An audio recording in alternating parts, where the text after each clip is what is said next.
And I think this is an interesting direction because, actually what I always wanted is a robot that does my laundry, and I want to do the creative work. But right now, it's actually the robot that's doing the creative work, and I still have to do my laundry because I don't have a household robot. So it's an interesting direction, and I just wonder whether we're on that verge of saying, well, actually, there is some sort of intelligence, whether it's artificial intelligence, whether it's the transformers we have today, whether it's the large language models. But ultimately, it's about compressing, processing, and computing power that we need to come up with decisions, which our brains maybe do. And why is Foresight safe against that? We don't know. But we see it in crowdsourcing. And that's something we never thought is possible. And now, some of the early algorithms, they do it. Mm-hmm. Well, it's super interesting experiment which you ran. So I'm already looking forward to read also your article or maybe whatever else you can share before that. Yep. What I would challenge, however, and that's both from the experiences which we have right now with generative AI and experiences which I had throughout the career working with artificial intelligence and support tools, is that you can come up with very interesting ideas which resonate very well with using generative AI today. And it would be interesting for many in the population, but not for the real experts. And here maybe so my sense of who is an expert is particularly high, because in academia we need to go every time we publish something, we need to go through the exercise to check whether anyone else around the world has ever come up with something similar than what we are publishing here. And even if we miss it, then our peer reviewers would spot it and say, well, unfortunately, this is old news. Somebody else has found this out already. So this sort of truly innovative is often what we're seeking by partnerships between authors, for example, around the paper, because we're saying, okay, I need actually to work with a scientist who works with planetary boundaries. I'm a scientist working on systemic change, on tipping points. We bring the two together and something new can be created. What could be sort of a counter hypothesis to yours, saying, well, actually the AI seems to be better, could be that I'm saying, well, I believe this, what you tested, is actually whether the echo chamber works. So if many people are reading about, I don't know, having a car with 3 wheels being a good idea, and there's a lot of articles out there, and the AI, because it scans all this data, it finds that quickly and says, well, cars need to have 3 wheels, and that's a super interesting new idea because very few cars have 3 wheels. Then it's coming back with this idea, and it explains it very well because it has read all these articles, and you bring it to the industry experts, so to speak, which say, oh yeah, a car with 3 wheels, this resonates well with me. And why does it resonate? Because I heard it before, right? Because it was already out there before. So it's actually not even new, but it's something which resonates so well with me because it's landing on fertile ground, and that fertile ground has been prepared by all these other publications out there.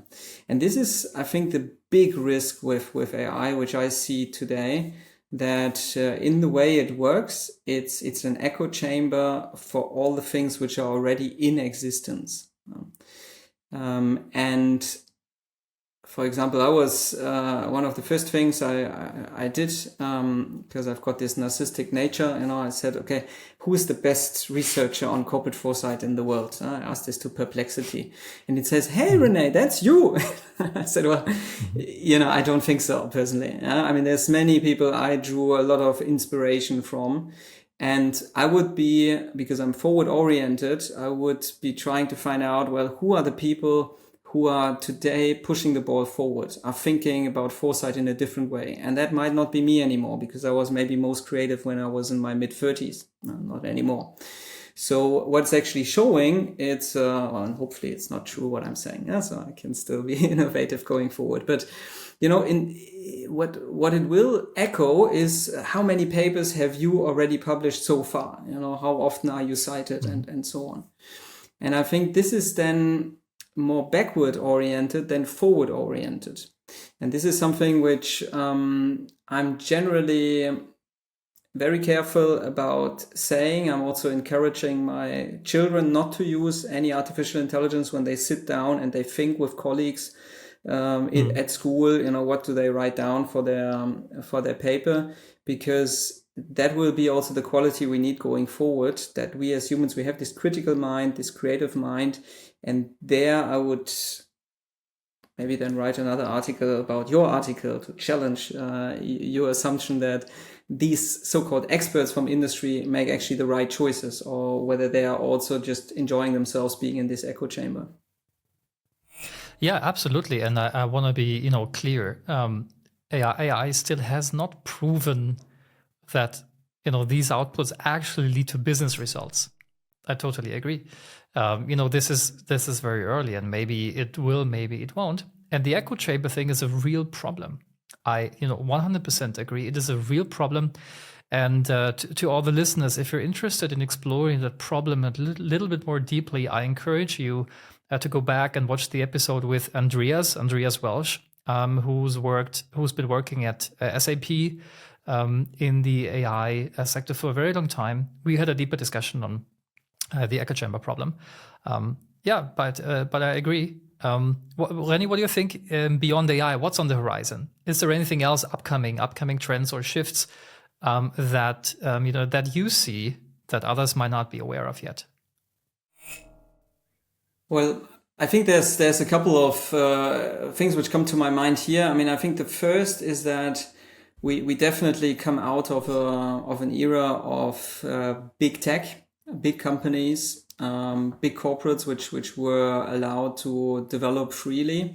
And I think we're starting to see that we're entering into an era of big governments, the Inflation Reduction Act being one of them, but also in Europe, new laws on transparency, on also active mission-oriented innovation policies coming to the forefront. So I think going forward, what's important for any organization out there is also to be able and ready to contribute to societal missions.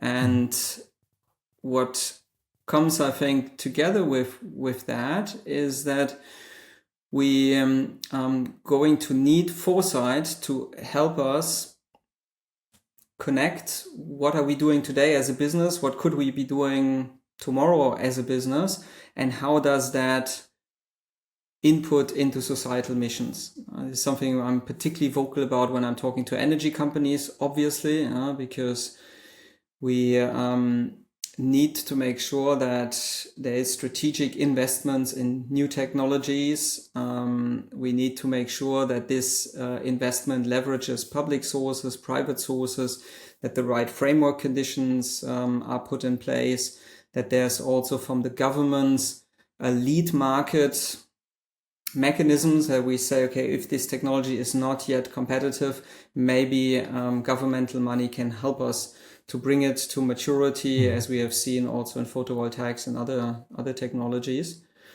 And it becomes, I think, more and more important to go beyond trend scanning and more build foresight, how it has initially been conceived as something which helps us to understand end states in an industry, end states of developments, and then using in a backcasting fashion systematic tools to help us to understand what is then the things we need to put in place as an organization. I tried to share some of the cases, of which the list is very long, and with the World Economic Forum we're also compiling a list of successful cases where foresight has contributed to meaningful systematic change of business models, systematic change of industries. And I think this is what we need most of all. We need these narratives to believe in ourselves, to be capable of building positive futures.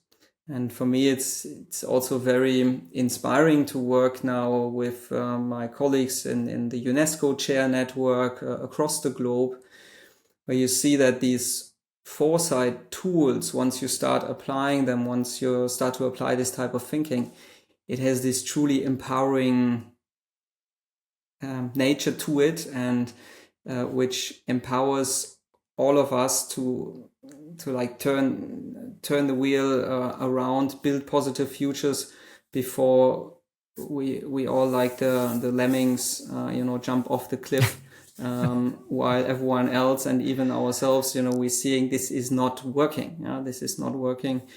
And I think this is something which starts with the individual. So it's good to have an upbringing in foresight tools. It starts then with teams, and it goes then to the helm of the organization, and it goes also beyond in stakeholder networks within an industry, for example, where we need simply to apply the type of tools of starting with scenario planning, but then also with what if scenarios, with roadmaps which trace the path towards more sustainable futures, and then start to make commitments. Yeah, I it really starts with the individual, and it really comes down on even on a psychological level, right? Because if you fear uncertainty, and we all know uncertainty is just growing bigger because things are changing faster, and uncertainty is just something that you don't know how it will turn out. That's the essence of uncertainty. So, and we humans typically fear what we don't know. It's very simple. So, of course, you have a growing fear of uncertainty in maybe the future. But the thing you just described, the methods, the tools, starting from the end and then maybe planning backwards, gives you back some sense of control. Even if your plan might not be the best plan, maybe it is, maybe not, you don't know, you will find out later. But at least you have a plan and you regain some sort of control. You think that within the boundaries you have, and of course, the bigger the network gets, the larger the boundaries get, like UNESCO and World Economic Forum and the ETH. So that's, growing impact. But the more, steps you can take to regain that control, you're losing fear of it and you start into a positive future. And you think, okay, well, I can't change anything, but I can change things within my control. Maybe I can even expand my, boundary and my circle of control by collaborating. Again, that's what you do. So that's why it starts with the individual. And if, maybe more people would realize that from the beginning, they would also look at this in a completely different way. I agree. Yeah.